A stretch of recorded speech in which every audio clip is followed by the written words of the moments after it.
Hello friends, welcome to our YouTube channel GK competition academy. तो friend, आज की इस क्लास में हम बात करेंगे रूपक अलंकार के बारे में तथा साथ साथ इसके संपूर्ण तथ्यों पर डिस्कस करेंगे। तो फ्रेंड्स, चलते अपने टॉपिक की तरफ। देखिए फ्रेंड्स, आज रूपक अलंकार के बारे में पढ़ते समय हम आप सबसे पहले बात करेंगे रूपक अलंकार की परिभाषा और उसके अर्थ के बारे में। फिर बात करेंगे रूपक अलंकार के उदाहरणों के बारे में, और उदाहरणों के बाद में उन उदाहरणों की व्याख्या के बारे में भी हम बात करेंगे। तो फ्रेंड्स, चलते अपने टॉपिक रूपक अलंकार की तरफ। तो फ्रेंड्स, चलने से पहले मैं आपसे ये कहना चाहता हूँ, अगर आप हमारे चैनल पर नए हो दोस्तों, तो हमारे चैनल को सब्सक्राइब अवश्य कर लें तथा साथ साथ बेल आइकन को भी प्रेस कर लें, जिससे हमारी हर वीडियो का नोटिफिकेशन आपको मिलता रहे। दोस्तों, वीडियो अच्छी लगी तो वीडियो को लाइक व शेयर अवश्य करना। तो फ्रेंड्स, चलते अपने टॉपिक रूपक अलंकार की तरफ। देखिए दोस्तों, रूपक अलंकार की बात करें हम, तो सबसे पहले हम परिभाषा लेंगे। क्या लेंगे? परिभाषा लेंगे। तो परिभाषा को समझाने से पहले मैं आपको एक बात बता देता हूं दोस्तों, कि इससे पिछली क्लासेज में हमने उपमा अलंकार और उत्प्रेक्षा अलंकार के बारे में पढ़ा। तो हमने उसमें उपमेय और उपमान दो शब्दों के बारे में जिक्र किया था। हमने उपमेय किसे बताया कि जिस व्यक्ति की तुलना किसी चीज़ से की जा रही हो उसको क्या कहते हैं? उपमेय कहते हैं। और जिस चीज़ से उसकी तुलना की जा रही हो उस चीज़ को या वस्तु को या प्राणी को हम क्या कहते हैं? उपमान कहते हैं। फॉर एग्जाम्पल्स मैं आपको बता दूं कि जैसे मुख मानो चंद्रमा है, या मुख की तुलना किससे की जा रही है? चंद्रमा से की जा रही है। तो यहाँ पे मुख क्या हुआ? उपमेय हुआ, यानी मुख की तुलना की जा रही है। और किससे की जा रही है? चंद्रमा से। तो चंद्रमा क्या हुआ? उपमान। तो दोस्तों, उपमा अलंकार, उत्प्रेक्षा अलंकार, रूपक अलंकार, इन तीनों में उपमेय और उपमान आते हैं। पहली बात गौर करना। तो उपमा अलंकार होता है तो उसमें क्या किया जाता है? उपमेय और उपमान की क्या की जाती है दोस्तों? तुलना की जाती है। क्या की जाती है? तुलना। किसमें? उपमा अलंकार में। जबकि उत्प्रेक्षा अलंकार में क्या की जाती है? उपमेय में उपमान की क्या की जाती है? संभावना की व्यक्त की जाती है। यानी उपमान में उपमेय की क्या की जाती है? संभावना व्यक्त की जाती है। जबकि रूपक अलंकार में ऐसा नहीं होता है। रूपक अलंकार में क्या होता है कि उपमेय और उपमान दोनों को एक ही मान लिया जाता है। ना तो तुलना की जाती है और ना ही संभावना व्यक्त की जाती है। दोनों को समान मान लिया जाता है। तीनों फैक्ट्स क्लियर हो गए। यानी उपमा अलंकार में क्या करते हैं हम? उपमेय उपमान की तुलना करते हैं। उत्प्रेक्षा अलंकार में क्या करते हैं? उपमेय की उपमान में संभावना व्यक्त करते हैं।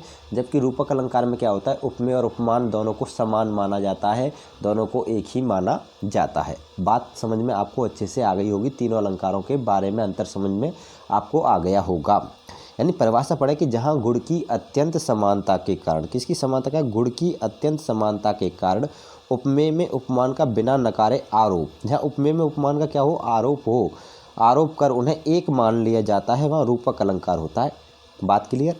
अर्थात हम कह सकते हैं कि जहाँ किन्हीं दो व्यक्ति या वस्तु में इतनी समानता हो कि दोनों में अंतर करना मुश्किल हो, वहाँ रूपक अलंकार होता है।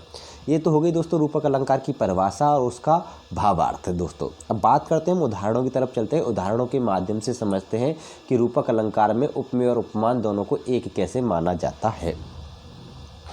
देखिए दोस्तों, सबसे पहला उदाहरण है हमारा रूपक अलंकार का, मैया मैं तो चंद्र खिलौना ले हूँ। यहाँ पे भगवान श्री कृष्ण हैं, उन्होंने चंद्रमा को देखा और उनसे कहा कि मैया मैं तो क्या ले हूँ? चंद्र खिलौना ले हूँ। ठीक है।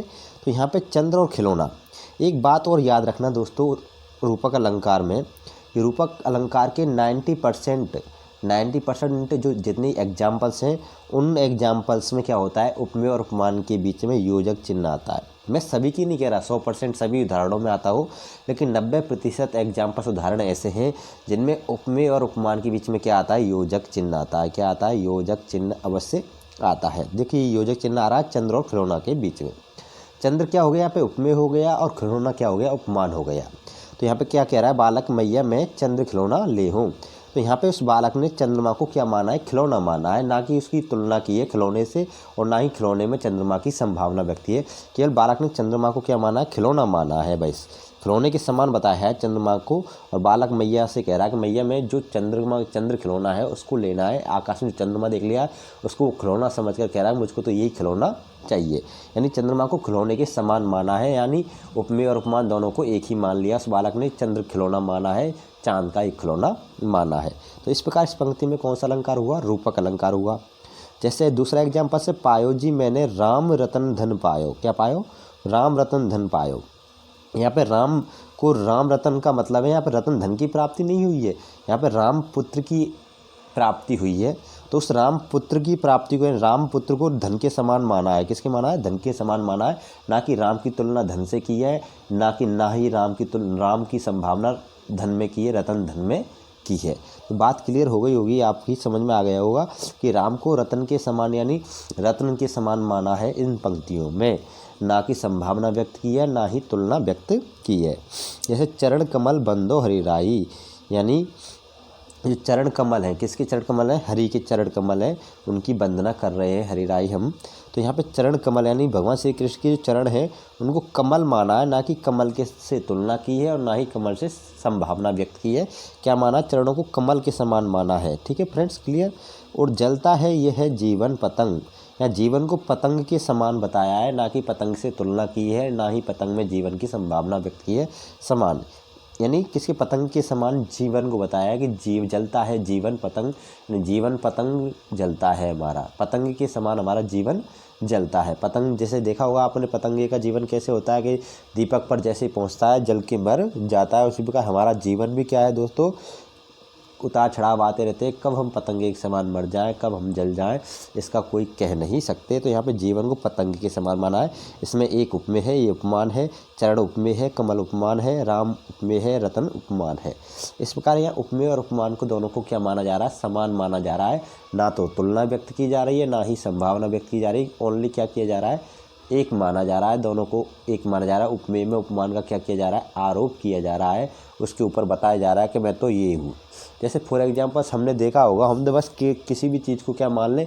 एक मान लें। जैसे कभी कभी हम साइंस पढ़ते तो हम क्या कर लेते हैं? मान लेते हैं। जैसे हम कह देते हैं कि हमारे हाथ में मान चलो कोई भी चीज़ हो, जैसे मान चलो हमारे हाथ में कोई गोल चीज़ है, उसी को हम कह देते हैं ये पृथ्वी है। क्या है? ये पृथ्वी है। तो हमने उसको तुलना नहीं की है उससे, ना ही उसमें संभावना व्यक्त की है, केवल हमने उसको माना है। क्या किया है? एक तरीके से माना है, उसको पृथ्वी के समान माना है। ये चीज़ें यहाँ पे इस प्रकार की जो पंक्तियाँ होती है उसमें क्या होता है? रूपक अलंकार होता है। बात करता हूँ मैं अगले पॉइंट्स की, अगले उदाहरण की। तो अगला उदाहरण है चरण सरोज। सरोज किसका पर्यायवाची होता है? कमल का। यहाँ पे चरण को किसके समान माना है? कमल के समान माना है। चरण सरोज यानी कदम पैर के समान। परवान लागा यहाँ पे। ठीक है। आए महंत बसंत, या महंत आए, लेकिन महंत को महंत का आरोप किस में कर दिया है? बसंत में कर दिया है।